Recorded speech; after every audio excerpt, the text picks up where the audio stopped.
Hello friends, कैसे हैं आप सब। उम्मीद है आप लोग बहुत अच्छे होंगे। हम लोग देख रहे थे इफेक्ट ऑफ इन्फ्लेशन यानी कि मुद्रास्फीति का प्रभाव किस किस चीज़ पे कैसे कैसे पड़ता है और क्या परिवर्तन होता है। तो उसमें कुछ चीज़ों को हम लोगों ने देख लिया था। जैसे कि पिछले वीडियो में हमने देखा था कि मुद्रास्फीति के कारण आयात में वृद्धि हो जाती है और निर्यात में कमी हो जाती है। यहाँ पे वृद्धि लिखा हुआ है, यहाँ पे कमी हो जाती है। तो आयात में वृद्धि किस लिए होती है? क्योंकि इन्फ्लेशन का प्रभाव क्या होता है, इन्फ्लेशन के प्रभाव में होता है कि प्राइस बढ़ी हुई होती है। जब हमारे घरेलू वस्तुओं की कीमतें यानी कि हम लोगों के मार्केट में, हमारे अपने देश के मार्केट में जब वस्तु की कीमत में वृद्धि हुई रहेगी तो लोग कम खरीदेंगे और विदेशी वस्तु यदि सस्ती है तो विदेशी वस्तु को लोग ज़्यादा पसंद करने लगेंगे क्योंकि विदेशी वस्तु मार्केट में सस्ती है। तो इस वजह से आयात में वृद्धि हो जाएगी। निर्यात में कमी का कारण क्या है? क्योंकि घरेलू वस्तुओं की कीमतों में वृद्धि के कारण अंतर्राष्ट्रीय बाजार में घरेलू वस्तु की मांग में कमी हो जाती है। यहाँ पे घरेलू वस्तु की कीमत में वृद्धि है तो अंतर्राष्ट्रीय मार्केट में भी उसकी कमी हो जाएगी और अपने देश में भी उसकी कमी हो जाती है। इस वजह से निर्यात में जो है क्या हो जाएगी, कमी हो जाएगी। अब इन दोनों के कारण इनका प्रभाव क्या होगा? क्योंकि आयात में लगातार वृद्धि हो रही है और निर्यात में लगातार कमी हो रही है इन्फ्लेशन के कारण यानी कि मुद्रास्फीति के कारण। तो इसके कारण एक और प्रभाव उत्पन्न हो जाता है। हमने लिखवाया था मुद्रास्फीति के प्रभाव में कि भुगतान शेष और व्यापार शेष यानी कि बीओपी, बैलेंस ऑफ पेमेंट, ये जो है घाटे में चला जाता है, माइनस में चला जाता है। ये एक बड़ा सा टॉपिक है, इसको पढ़ेंगे कभी। अभी थोड़ा सा हम इसके बारे में चर्चा करेंगे कि भुगतान शेष का एक हिस्सा व्यापार शेष होता है। भुगतान शेष बड़ा होता है व्यापार शेष से। भुगतान शेष का एक पार्ट होता है व्यापार शेष। इसका मतलब ये होता है कि यदि निर्यात में से जब आयात, अंतर्राष्ट्रीय बाजार में बात कर रहे हैं हम, अंतर्राष्ट्रीय मार्केट में यदि एक देश का निर्यात और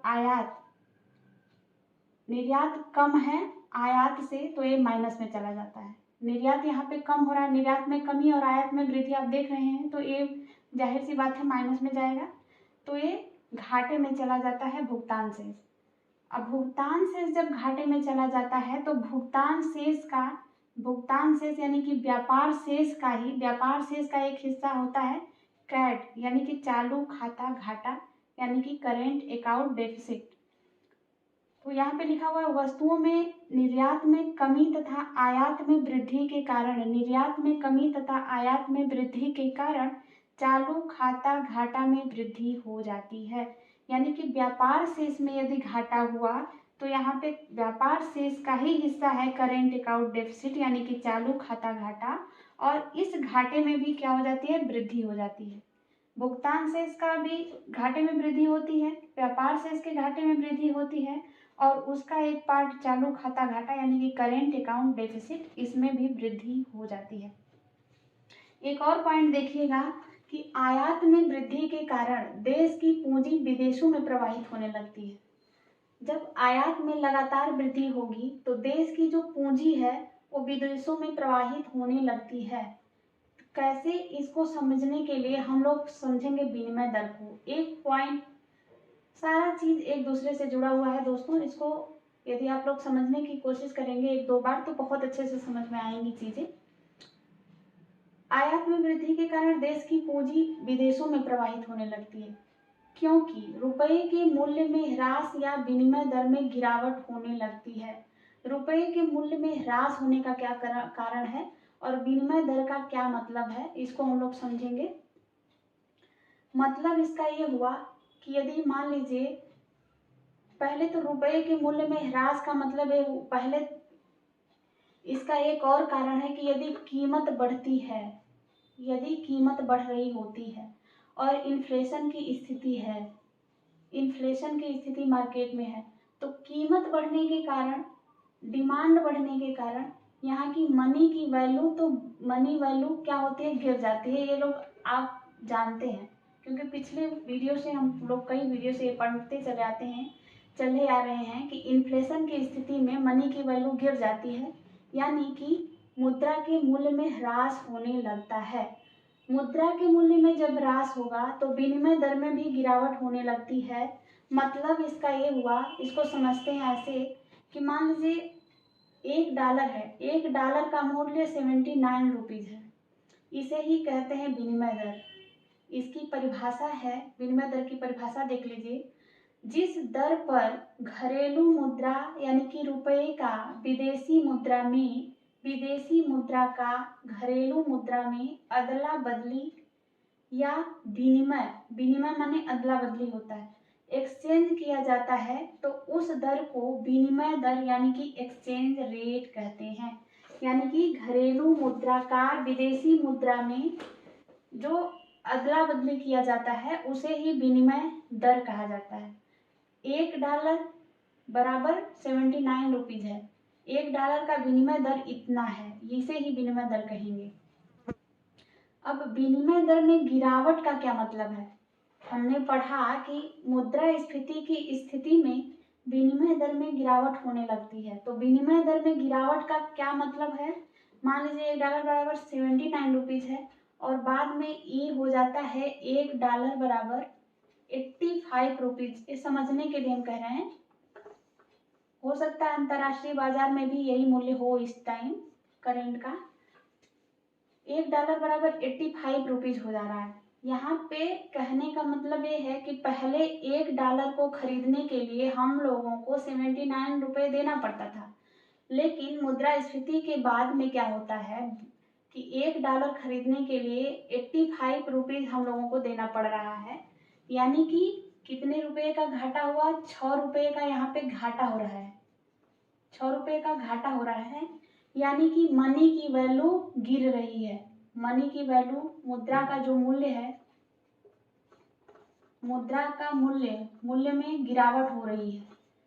पहले तो 79 रुपीज़ में $1 मिल जाता था, लेकिन यहाँ 6 रुपये और एक्स्ट्रा देने पे यानी कि 85 रुपये देने पे जो है ये $1 हम लोगों को मिल रहा है। तो इस प्रकार से मुद्रा का मूल्य गिरने लगता है मुद्रास्फीति की स्थिति में। अब मुद्रास्फीति के कारण इसको एक और समझेंगे इस तरीके से कि यहाँ ये चीज़ें समझ में आई होंगी कि विनिमय दर मीन्स क्या होता है और मुद्रा का मूल्य घटने का क्या मतलब है। यदि अंतर्राष्ट्रीय बाजार में यदि मूल्य बढ़ जाता है डॉलर का तो उसे ही विनिमय दर में गिरावट कहेंगे, उसे ही विनिमय दर में गिरावट हम लोग कहेंगे। अब हम लोगों ने पढ़ा था कि मुद्रास्फीति के कारण क्या होता है। मुद्रास्फीति के कारण आयात में वृद्धि हो जाती है, आयात में वृद्धि हो जाती है और निर्यात में क्या होती है? कमी हो जाती है, निर्यात में कमी हो जाती है।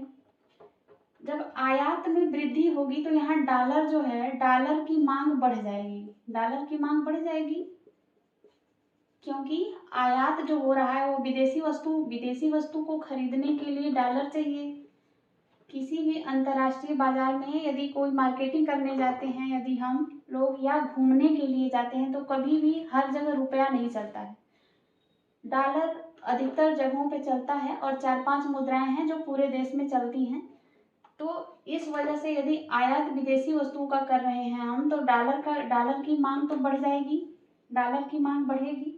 और जिस चीज़ की मांग बढ़ जाती है वो जो है मजबूत हो जाता है। यानी कि यहाँ पे डॉलर जो है मजबूत हो गया, डॉलर मजबूत हो जाएगा। यहाँ निर्यात में जब कमी होगी, लगातार निर्यात में कमी होने के कारण यहाँ जो है घरेलू मुद्रा है, घरेलू मुद्रा की मांग में कमी हो जाएगी, घरेलू मुद्रा की मांग में कमी हो जाएगी। इस वजह से रुपये के मूल्य में गिरावट हो जाएगी, रुपये के मूल्य में गिरावट हो जाएगी,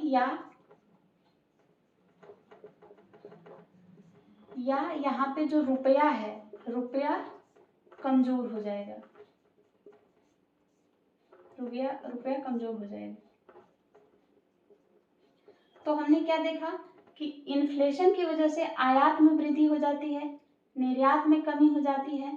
बीओपी यानी कि बैलेंस ऑफ पेमेंट, भुगतान संतुलन, ये घाटे में चला जाता है या वृद्धि हो जाती है, घाटे में इसके वृद्धि हो जाती है, वृद्धि हो जाती है। कैट यानी कि करेंट अकाउंट डेफिसिट यानी कि चालू खाता घाटा में भी क्या हो जाती है, वृद्धि हो जाती है। विनिमय दर, विनिमय दर में क्या होता है, विनिमय दर में गिरावट हो जाती है, गिरावट आ जाती है।